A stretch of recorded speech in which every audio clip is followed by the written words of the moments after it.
A lot of people want the President of the United States to save us from our enemies, from the economy, and other really big things.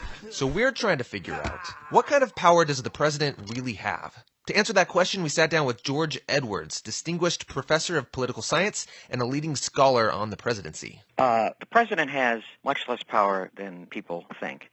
And they have much less power than you would think from what you hear candidates promise on the campaign trail.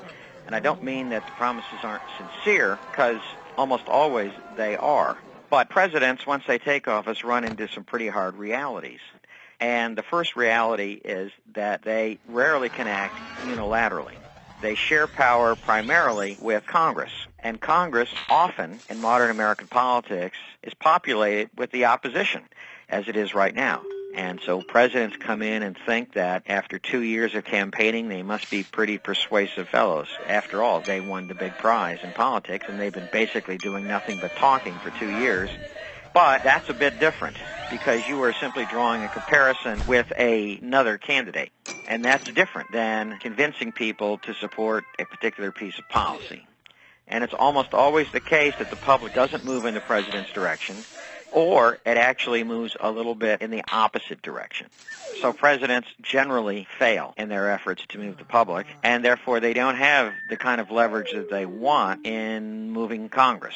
So if we can't expect a president to just fly in and save the day, how do we get anything done in this country? The Founding Fathers, they knew what they were doing. They divided power. They decentralized power. They specifically designed an inefficient system. And that forces deliberation, and it forces compromising. So if there's no people in the middle, if there's no people with whom you can cut a deal, and if compromise becomes a dirty word and you're viewed as a traitor to your party, then there's very little chance of doing something. I'll give you an example. Senator Lindsey Graham, a very smart guy and a long-time clear conservative. And he found that just by talking to the White House and trying to work out issues on climate change and on immigration, that he was condemned by his own party. That's just an example of the kinds of problems that you face when everyone must feel that the opposition party are untrustworthy, and therefore you can compromise with them. So to bring about change, you have to compromise. That's a good thing in my mind. And voters have to support candidates who are willing to compromise. You have to be willing to give up something. You can't argue that I should get everything I want and the other side can have nothing that they want. And you've got to support candidates who are willing to talk to the other side sincerely and to compromise. And I don't know any other way to actually deal with the kinds of problems that we face. All right. Thanks for chatting with us. Thank you. Bye-bye.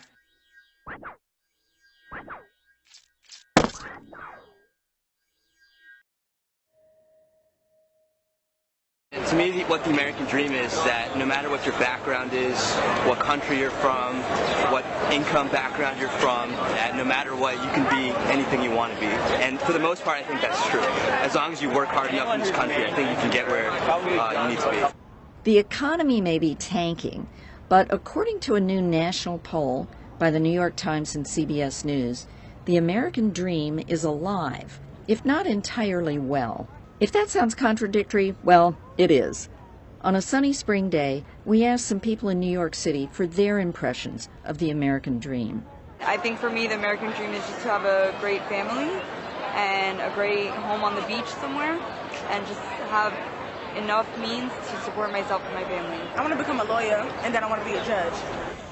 Well, I think it's being able to have the opportunity to, meet your dreams, achieve whatever success or however far you want to go in life. But achieving it is another thing. I still got a little work to do. I think we all do. I don't think we ever really stop. I definitely do not think I've achieved that yet. Less than half of the people in the Times CBS poll said they had achieved their dream. And even for people here in affluent Midtown Manhattan, the long-time dream of upward mobility can be elusive. When I was growing up in nearby Patterson, an old industrial town, the American dream was that whatever your origins, that if you worked very hard and if you were a little bit lucky, that things would be fine for you and better for your children. It was palpably available to people. and now it's just not. It was about hope, like that you could build towards the future. You'd save a little bit each year, and by the end, you'd have enough for retirement. You could raise a family, you could put your kids to school, you could take a vacation, take care of your elderly parents. If you, and the last couple of years, it seems to be like up in smoke or up in clear default swaps. Here's something kind of puzzling. The nation is in a recession, but the polls showed that more people think they've achieved the American dream now than had 4 years ago. Why is that? Experts say that when times are hard, people shift their definition of the American dream. It becomes more about values like freedom and opportunity, and less about things like material success. In my opinion, what the American dream is coming here from another country like me and just trying to achieve what you want. There's not so many boundaries, I think, as where I come from, in Belgium. So for me, that's a lot of freedom, and that makes me happy. And some people are already living the American dream because their parents achieved it for them. But I guess for maybe a first-generation immigrant, we have achieved the dream. Other people in our situation in other countries probably would dream to be in our shoes. This is Catherine Seeley for the New York Times. But really what you have to understand, it comes down to two different visions for this great nation, this great constitutional republic. It comes down to a vision that says America is about equality of opportunity. And what do I mean by saying it's about equality of opportunity? It means that a young man born in 1961 in the inner city of Atlanta, Georgia, can stand today and be the congressional representative of the highest per capita income zip code in the United States of America. That's what it means.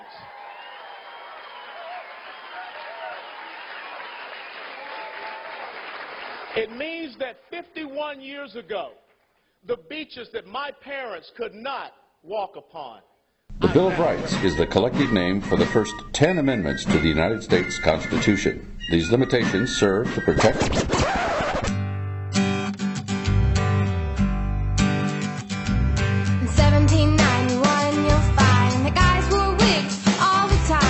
something called Bill of Rights. It was written to change our lives. Now you can text friends and hang out on the weekends. Choose any church to attend thanks to the First Amendment. There's vital rights that give you the freedom to be you. Assembly, speech, religion, press, and petition. From parchment paper to iPads, you have a right to Facebook chat or even watch the Twilight Stag, thanks to our founding dads. If you think that's all there is, think of a world without Taylor Swift. The First Amendment covers this with the right to listen to music. There's vital rights that give you the freedom to be you. Assembly, speech, religion, press, and petition.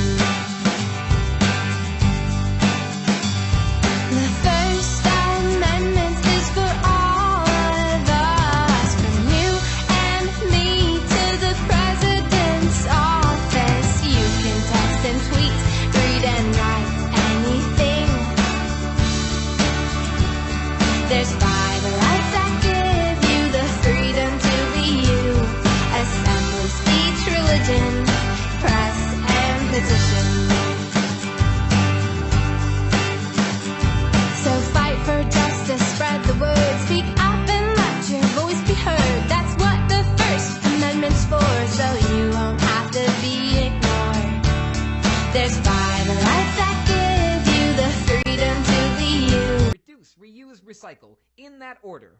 Great things come in small packages and you can never have enough of a great thing, right? Problem is, that's a lot of packaging. That's why the first step in the 3 R's is to reduce. Luckily, we've got choices. Good things can also come in one big package, using less of our resources now, saving more for later. And that's why reduce comes first in reduce, reuse, recycle. In a close second comes reuse, because that empty container is no one-hit wonder. With a little reinvention, it can live another day, and that's one less new product that needs to be manufactured, meaning one more lick here for everyone, and one more lick here for you. Step 2 can be found nearly everywhere, but it goes by many names. Some know it as rechargeable, others as donatable, and many more as machine washable, making all of these things reusable and, in a way, reducible. But that brings us to the fan favorite, the pretty sister of the 3 R's, recycle. Everyone is chanting your number 1, but they should be chanting your number 3. Don't get me wrong, 3 is still great. Trash Can only ranks in at 2,082, just ahead of Feed It to an Infant, so 3 is up there. But there is a reason why there are another 2 in front of it, because the recycling process still uses plenty of resources in itself. But that is to make sure that we aren't turning the Rocky Mountains into landfills, a noble effort, so there's no question about it. But the point to remember is that there are easier paths. So the next time you see one of these on the bottom of one of those, consider all 3 steps in order: reduce, reuse, recycle.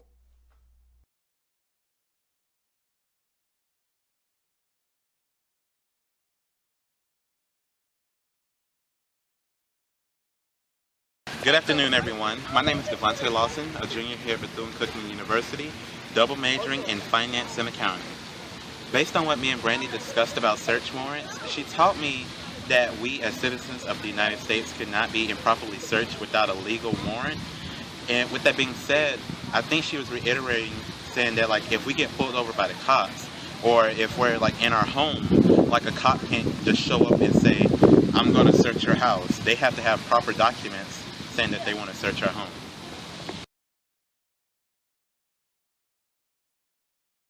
Of course I've been racially profiled. I mean, it's sad to say that, but I try to go through life without looking at color, like, you know, black people are this or white people are that. However, it's sad to say that I am racially profiled. Like, I have a Chevy Monte Carlo, and just because I drive a Chevy Monte Carlo, like, I get pulled over since I've been to Daytona Beach probably 6 or 7 times. And because of the stereotype that's behind people who drive Chevy Monte Carlos, or, you know, black people driving through a certain neighborhood, they will pull you over.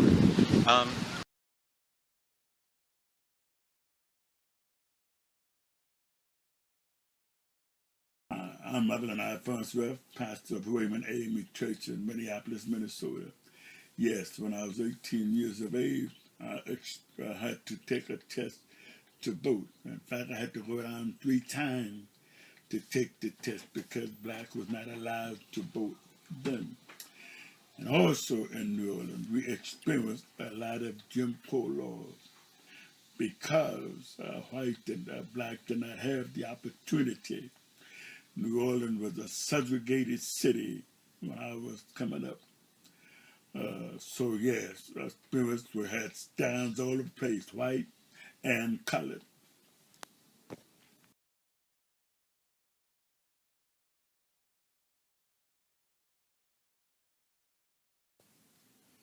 Yes, I have seen a difference in my Social Security. The reason is that my Medicare is rising, and it's harder for me to pay for my medicine and other expenses. My name is Janice Reff, and I am the First Lady of Wayman AME Church, Minneapolis, Minnesota.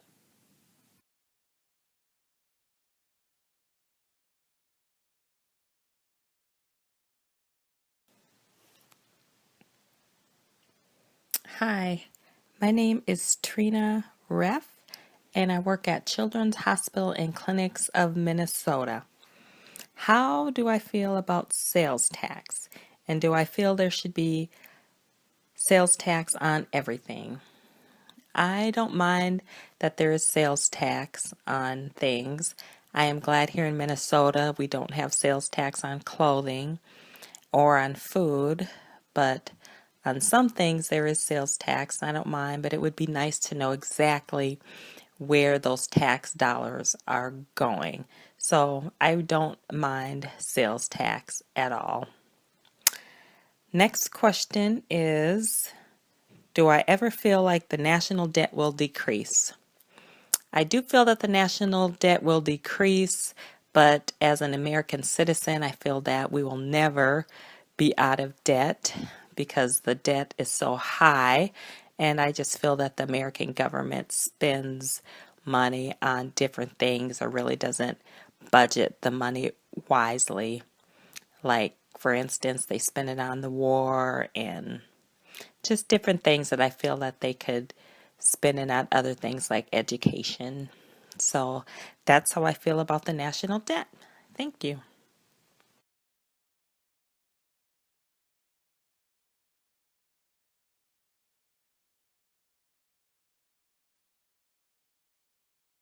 Hi, my name is Edith Smith. I'm a sophomore at Morgan State University. I am a business administration major, and I learned that writ of habeas corpus is a court ordering requiring explanation to a judge for why a prisoner is being held in custody. And for libel, it's basically a written deformation of another person, especially in a case of public officials and public figures. The constitutional test is designed to restrict libel actions